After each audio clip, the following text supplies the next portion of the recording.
Вања, добро утро и повели со оваа денешна тема.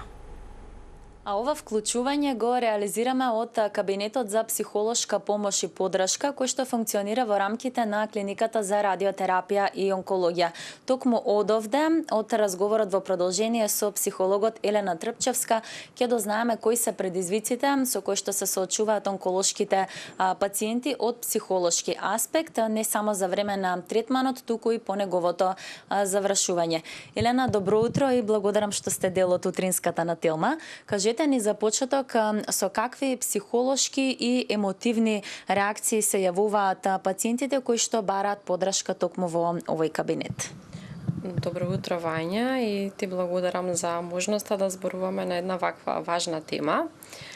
Пациентите кои што доаѓаат во психолошкиот кабинет, кои што најчесто се или испратени од докторите да побараат психолошка поддршка, или тие самите доаѓаат со цел да се запознаат повеќе со тоа што следува, бидејќи влегуваат во еден период од познато кон непознато, доаѓаат со еден широк спектар на емоции, значи тука може да се види и тага, и лутина, и страв, и безпомошност.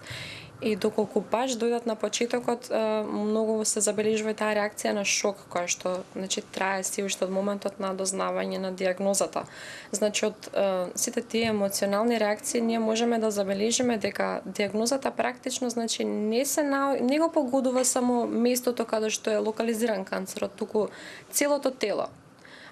Нашата душа, психа, го погодува и чувството на идентитет, чувството на сигурност, ги влијае и на односите со другите. Апсолутно и дијагнозата влијае врз начинот на кој што човекот ќе се гледа и себе си понатака. Се менува перспективата на кој што човекот се гледа и гради еден нов однос со себе.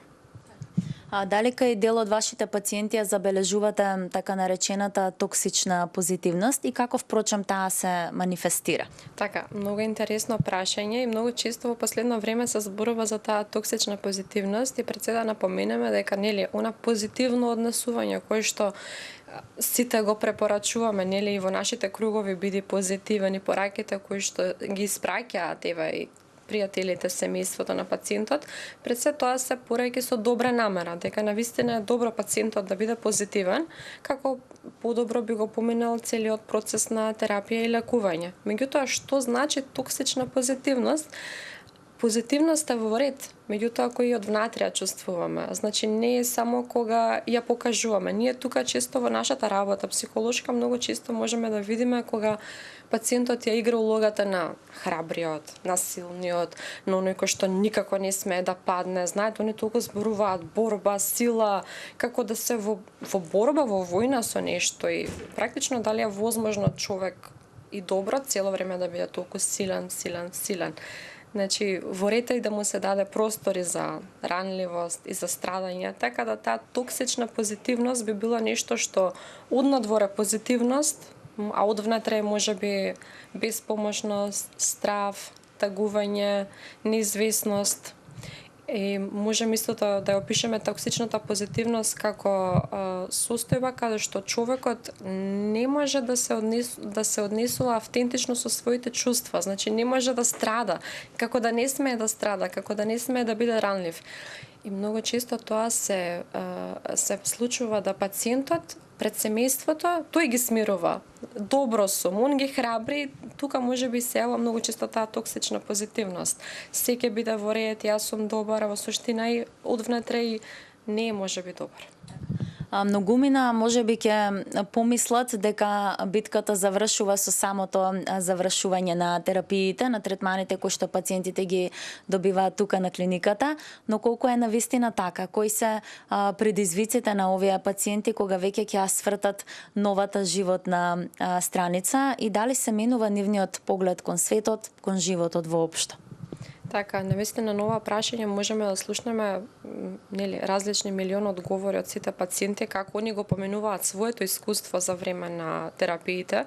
Меѓутоа, токму во периодот кога ќе завршат терапиите, пациентите слават како еден успех, меѓутоа за многу пациенти почнува една психолошка криза, каде што баш неколку пациентки сега пред скоро многу интересно кажа, вика, кога ќе добиеш оваа дијагноза, си го добиваш и стравот за секогаш.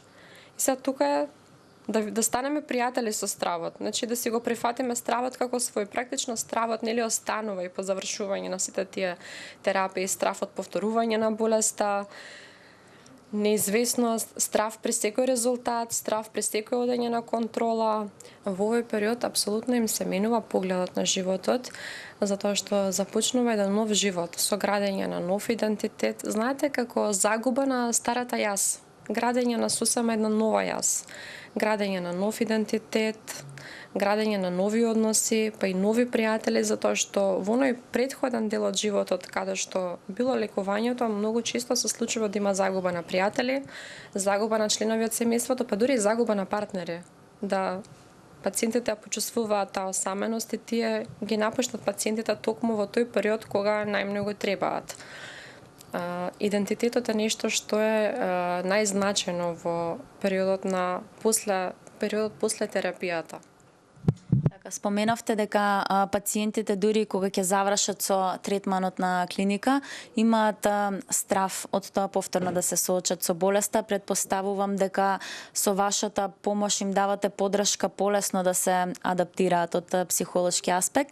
Но еве за крај на разговорот, според вас кои се оние пораки кои што треба да се испратат до општеството, до целокупната јавност за подобро да се разберат луѓето кои што ја добиле дијагнозата рак? Така, фала ти Вања за ова прашање. Значи, секогаш тие пораки како биде позитивен, биде силен, мораме да знаеме дека имаат добра и позитивна намера, да навистина и тоа му се посакува на пациентот. Меѓутоа, никогаш апсолутно е многу подобро физичка присутност со тишина, него празни зборови кои што веќе се слушнати, а тешко е да се приманат. Така да многу е важно присуството на пријателите, присуството на колегите, присуството на семејството и многу е значено дека пациентите не сакаат сожалување. Пациентите сакаат и понатака да бидат гледани како луѓе со квалитети и тие се уште имаат улоги во нивниот живот и во нивното семејство. И кога веќе зборуваме нели на оваа тема за денот на преживеаните, многу е важно да споменеме дека токму во овој период се раѓаат групите за поддршка од пациенти за пациенти. И во нашата држава нели има и баш неколку такви значајни групи за поддршка кои што им помагаат на новите пациенти подобро да ја поминат болеста, како исто и активно се борат за нивните права. Можеме да видиме колку е значајно, значи кога ќе се спојат луѓето, колку таа една заедница дава надеж и носи промена во општеството. Елена, ви благодарам за одвоеното време за овој разговор. Јас се надевам дека навистина внесовме надеж и ведрина кај сите оние кои што го поминуваат овој макотрапен пат. Колеги, овде само ќе додадам дека Светскиот ден на преживеаните од канцер се одбележува од 1988 година на иницијатива на Обединетите нации.